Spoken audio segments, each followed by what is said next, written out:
There is a strange paradox in the life of faith. The one who spoke the galaxies into being often asks us to say nothing. In an age where every thought demands a platform and every opinion a stage, silence can feel almost unnatural. Yet, before the Lord, silence is not an absence. It is an act. It is not weakness. It is strength. The truth is, our words are often like pebbles tossed into the ocean. They make a splash, they make a sound, but they do not alter the tide. Silence, on the other hand, allows us to feel the pull of the tide itself. When we choose to be still, we place ourselves in the hands of a power far greater than our own cleverness or argument.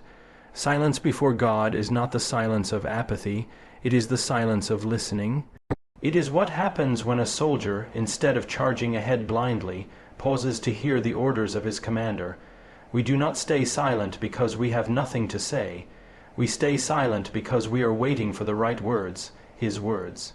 There is a certain kind of strength in answering an insult with a closed mouth, in facing uncertainty without filling the air with our fears, in resisting the urge to defend ourselves when we know the Lord himself is our defender. Such strength is not natural. It is learned in the long hours of kneeling prayer, when heaven seems still, and yet faith whispers, "Wait." Silence, you see, is not empty space. It is the very chamber in which God's voice echoes loudest. The prophets learned this in their wildernesses, the saints learned it in their prisons, and we, if we would know the depth of his strength, must learn it in the quiet chambers of our own hearts. One day, all the noise of the world will be hushed. The debates will end, the boasting will cease, only one voice will speak, and every knee will bow. Until then, we practice for that day by stilling our restless tongues, not as cowards but as warriors who know their captain will speak when the moment comes. So, the next time the battle rages and your heart burns to shout your defense, stop, listen, be still before the Lord, for there are victories won only in the silence where his strength becomes yours. Silence before God is an act of strength, not weakness.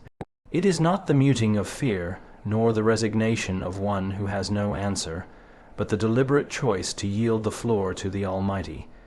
In a world where quick replies and clever comebacks are prized as signs of power, silence can be mistaken for defeat. Yet in the presence of God, silence becomes the highest expression of trust.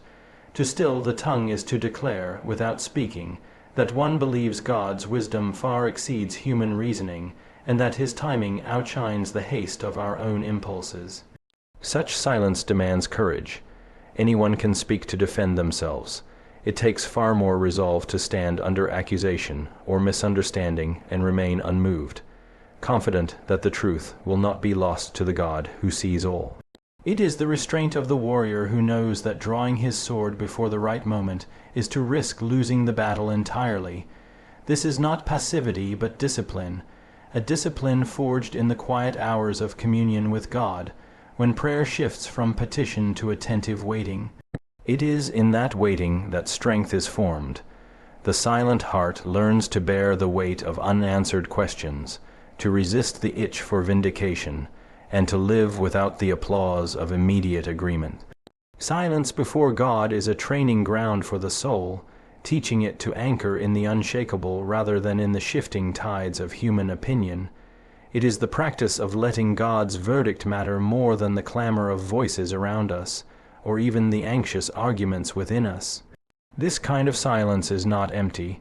It hums with unseen activity, for it is filled with listening, with watching, with the steadying of one's inner posture toward heaven. In choosing not to speak, one does not retreat but advances into a deeper reliance on the one who knows the end from the beginning, and whose word will always accomplish what it is sent to do. Stillness positions us to hear the Lord's direction.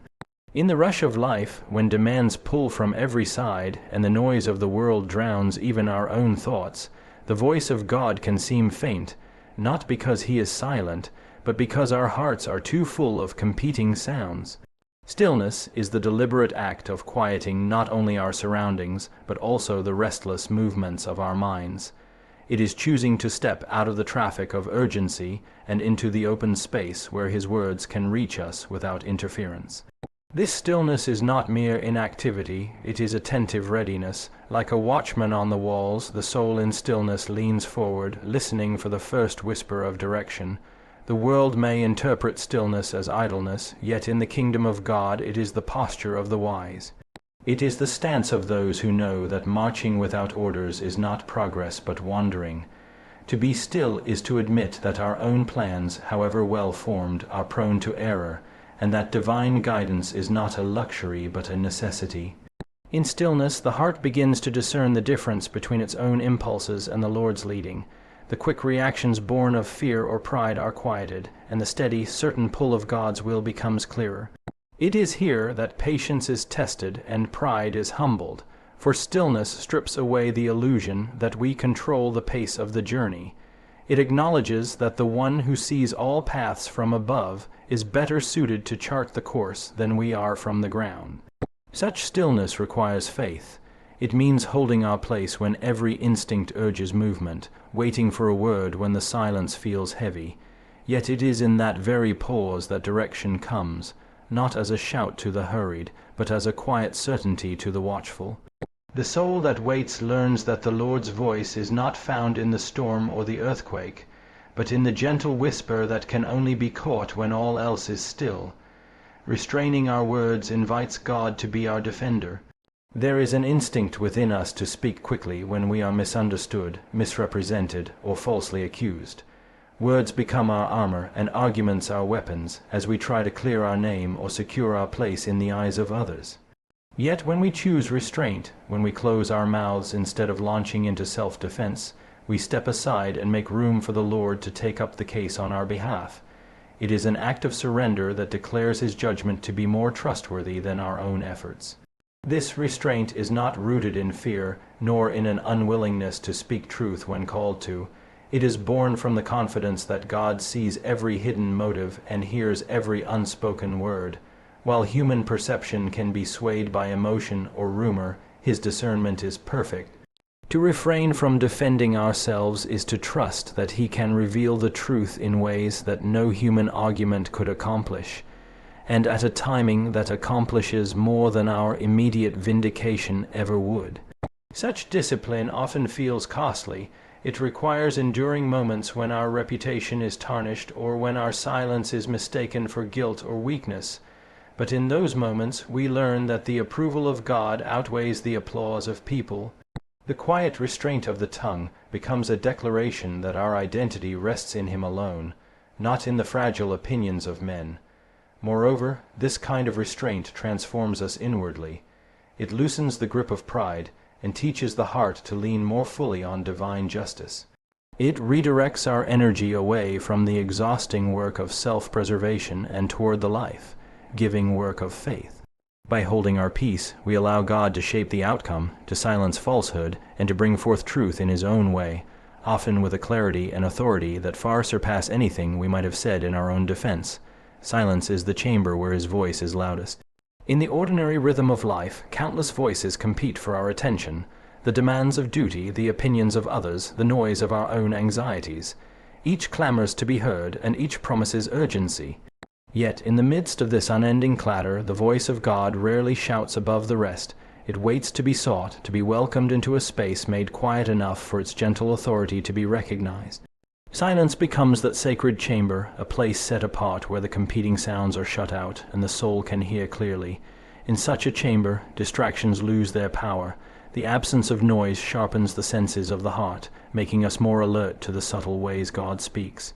It may not be in the form of audible words, but in a sudden clarity of thought, a quiet conviction, or an unexpected peace that rises within. The silence that surrounds us externally mirrors the calm God is creating within, a calm in which His direction can land without being distorted by the static of our own hurried thoughts. This chamber is not built in an instant. It is crafted through intentional withdrawal from the frenzy, through moments when we choose to step away from the noise rather than be swept along by it. Such withdrawal is not escape but preparation. It creates the stillness in which the Spirit's voice can be distinguished from every other.